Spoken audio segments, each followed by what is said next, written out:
სანამ ვიდეო დაიწყება გეტყვით, რომ შეიქმნა ქართული არხი პროგრამირებაზე Qubit-ი, რომელიც შეგიძლიათ ნახოთ საკმაოდ საინტერესო და კრეატიული ვიდეოები უდევთ და ჩემი თხოვნა იქნება, რომ ავიყვანოთ 1000 გამომწერზე. ლინკი არის ვიდეოს აღწერაში. ყველას გვაქვს ჩვენი ციფრული მიზნები ან ოცნებები. შეიძლება ეს იყოს რაიმე თამაში, აპლიკაცია ან უბრალოდ სტარტაპი. შენ გაქვს იდეა, იცი რა უნდა გააკეთო, გაქვს სათანადო სკილები, ჯდები კომპიუტერთან და გაქვს უსაზღვრო мотиваცია და მიზანი. რამდენიმე დღე ყველაფერი იდეალურად არის, მაგრამ შემდეგ ყველაფერი ნაცრისფერი ხდება, შენი დოფამინი ორგანიზმში ნულზე დადის, შესაბამისად ის დიადი მიზანი, რაც ჩაიფიქრე, მოკვდა შენს мотиваციასთან ერთად. დარჩი ვიდეოს ბოლომდე, რადგან მე ვაპირებ გაგიზიარო ჩემი პირადი სტრატეგია, რითიც შეიძლება უსასრულო мотивაციის შენარჩუნება. უпростоრად ფსევდომოტივაციის, რადგან სინამდვილეში мотивაციას საერთოდ არ გვჭირდება. პირიქით ის დამღუპველიცაა. მოდით დავიწყოთ იმით, თუ როგორ მუშაობს мотивაცია. არსებობს ორი ტიპის мотивაცია: შინაგანი და გარეგანი. შინაგანი мотивაცია მოდის შიგნიდან, როცა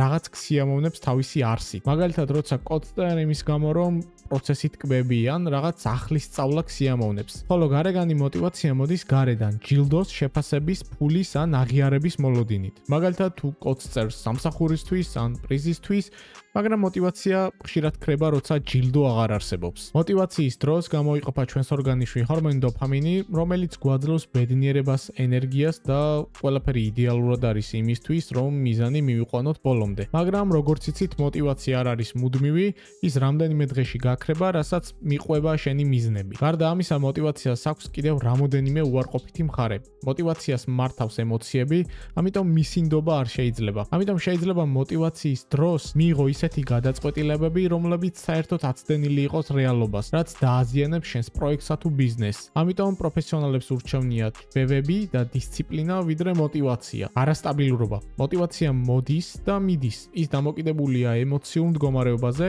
გარემოზე, ჰორმონებზე და 1000 სხვა ფაქტორზე. დღეს შეიძლება მოტივირებულად იგრძნო თავი, ხვალ სრულიად დაცლილად. мотивაცია არ არის საიმედო საწვავი, ის არის დროებითი ენერგია, რომელიც მუშაობს შენი ემოციებით. რა თქმა უნდა, არსებობს სხვადასხვა სტრატეგიები და ასევე ქიმიური დანამატებიც კი, რომ შეინარჩუნო ან გააღვიძო мотивაცია. მაგრამ კიდევ ერთხელ ხას უსვამ იმას, რომ ეს არ არის მუდმივი და мотивაცია იყენებს შენს ემოციებს, რამაც შეიძლება დაგაკარგვინოს სწორი რეალობის აღქმა. კარგი, მაშინ რა არის ის მაგიური გასაღები, რითაც შევძლებთ ჩვენი მიზნების ბოლომდე მიყვანას? მე ამ სტრატეგიას ვიყენებ უკვე ბოლო 3 წელია და ის იდეალურად მუშაობს, თუ დაიცავ ყველა წესს და მე მას ვეძახი internal engines, ანუ იგივე შიდა ან შინაგან ძრავს, რომელსაც სულაც არ სჭირდება ემოციები და ჯილდო.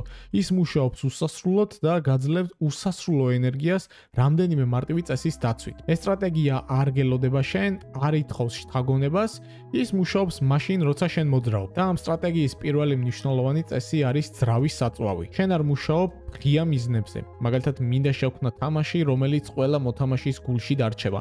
არამედ კონკრეტულ ქვე იდეაზე, ერთ ვიწრო და რთულად მისაღწევ მიზანზე, მაგალითად, მინდა ერთ დღეს ჩემი თამაში გაეშვა Steam-ზე და ეწეროს created by Gela. ამ შემთხვევაში მიზანი უფრო რეალურს გავს და შენს ტვინს სჭირდება შედარებით ნაკლები საწვავი, რომ იმ მიზანს მიაღწიო. ხოლო ქვე მიზნების ერთობლიობა მიგიყვანს საბოლოოდ შენს დიად მიზნამდე. მეორე ნაწილი ეს არის მექანიკური მოძრაობა.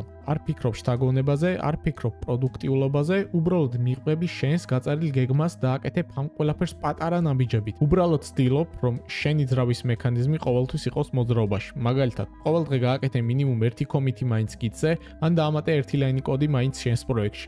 და გახსოვდეს, შინაგანი ძალა მოქმედებს მაშინ, როცა შენ მოძრაობ. თუ შენ მოძრაობა შეწყვეტ, შესაბამისად ჩერდება ძრავად. ხოლო ბოლო წესი კი არის ინერცია. როგორც მანქანა, რაც უფრო დიდხანს იმოძრავებს, მით უფრო ნაკლებ ენერგიას ითხოვს შემდეგ. შენ თავად ქონი მიზიდულობას მიზნისკენ. თავიდან ძნელი იქნება, მაგრამ როცა შინაგანი ძრავა ჩაერთვება, მისი გამორთვა გაჭირდება. მუშაობის დაწყება თავიდან რთულია, მაგრამ როცა დაიწყებს, შემდეგ ირთვება შენი ძრავა, რომელსაც გააჩნია ინერცია. ამიტომ პროცესში აღარ ხდება უფრო მეტი ენერგიის ჩართვა საჭირო. შესაბამისად, მე არ მაქვს мотивაცია, მე მაქვს შინაგანი ძრავა, ის არ ელოდება არც შთაგონებას, არც мотивაციას, არც ჯილდოს, ის მუშაობს, როცა მუშაობ მე.